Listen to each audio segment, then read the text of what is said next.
नमस्कार दोस्तों, आज के हमारे इस वीडियो में हम आपके लिए पाप मोचनी एक लेकर आए हैं।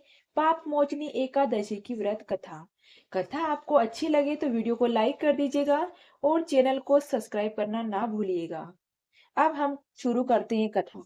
एक समय युधिष्ठिर महाराज ने भगवान श्री कृष्ण से पूछा, हे केशव, कृपा कर आप मुझे चैत्र मास के कृष्ण पक्ष में आने वाली पाप मोचनी एकादशी के विषय में बतलाइए। यह सुनकर मधुसूदन श्री कृष्ण बोले, राजन, पाप मोचनी एकादशी के इस व्रत को करने से मनुष्य के समस्त पापों का नाश हो जाता है और व्यक्ति अष्ट सिद्धियों को प्राप्त करता है। पाप मोचनी एकादशी की व्रत कथा के अनुसार अनेक वर्षों में पूर्व देवताओं के कोषाध्यक्ष कुबेर के पास चैत्र रथ नाम का अत्यंत सुंदर उपवन था। जिस उपवन में भोलेनाथ के परम भक्त मेघावी ऋषि तपस्या कर रहे थे। अनेक अप्सराओं ने उनकी तपस्या भंग करने का प्रयास किया, परंतु वह निष्फल रही। इसलिए मंजू घोष नाम की एक अप्सरा ने ऋषि की तपस्या भंग करने का निश्चय किया। मेघावी मुनि ने आश्रम से कुछ दूरी पर वह मधुर वीणा बजाने लगी और गायन करने लगी। मेघावी मुनि घूमते हुए उनकी ओर गए और उसे इस प्रकार गायन करता हुआ देख मोह मदबुद हो गए और उनके साथ रमण करने लगे।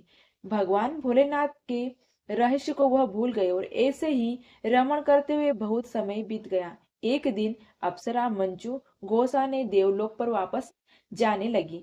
जाते समय उसने मुनि से कहा, हे ब्राह्मण, अब आप मुझे मेरे देश जाने की आज्ञा दीजिए। तब मेघावी मुनि ने बोले, हे देवी, जब तक सवेरा की संध्या न हो जाए तब तक आप यहीं ठहरो। जब तक मंजू घोष बोली, मुनिवर, अब तक न जाने कितनी संध्या चली गई है।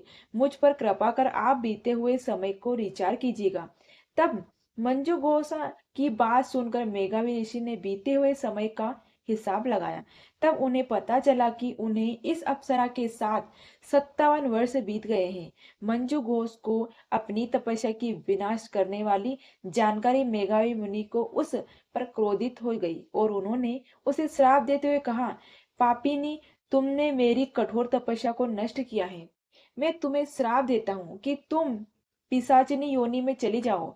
और मुनि के श्राप को सुनकर मंजू घोष विनम्रता से बोली, हे मुनीश्वर, मैंने आपके साथ अनेकों वर्ष व्यतीत किए हैं, मुझ पर कृपा कीजिएगा।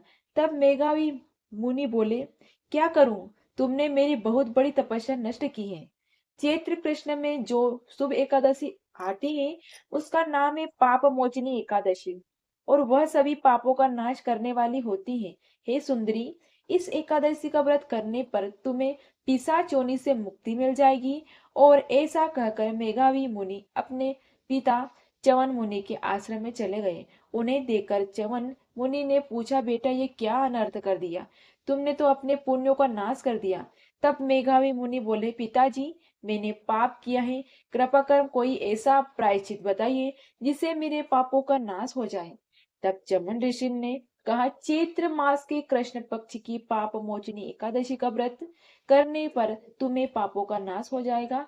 यह सुन मुनि मेघावी मुनि की विधि पूर्वक पाप मोचनी एकादशी का अनुष्ठान किया, जिसके प्रभाव से उनका पाप नष्ट हो गया और वह तपस्या से परिपूर्ण हुए। और इसी प्रकार मंजू घोष ने भी पाप मोचनी एकादशी का उत्तम व्रत का पालन किया, जिससे प्रभाव से वह पिशाच की योनि से मुक्त हुई और दिव्य रूप धारण कर स्वर्ग लोक चली गई। हे राजन, जो मनुष्य पाप मोचनी एकादशी का व्रत करता है और उनके सभी पाप नष्ट हो जाते हैं और पाप मोचनी एकादशी को पढ़ने और सुनने सहस्त्र गोदान का फल प्राप्त होता है। तो भक्तों, यह थी व्रत पाप मोचनी एकादशी एकादशी की व्रत कथा और बहुत पुण्यकारी है। और यह थी कथा। तो कथा आपको अच्छी लगे तो वीडियो को लाइक कर दीजिएगा, चैनल को सब्सक्राइब कर दीजिएगा, ताकि ऐसी ही हफ्तेमय वीडियो आपको मिलती रहे। और तब तक के लिए जय श्री हरि, जय श्री हरि।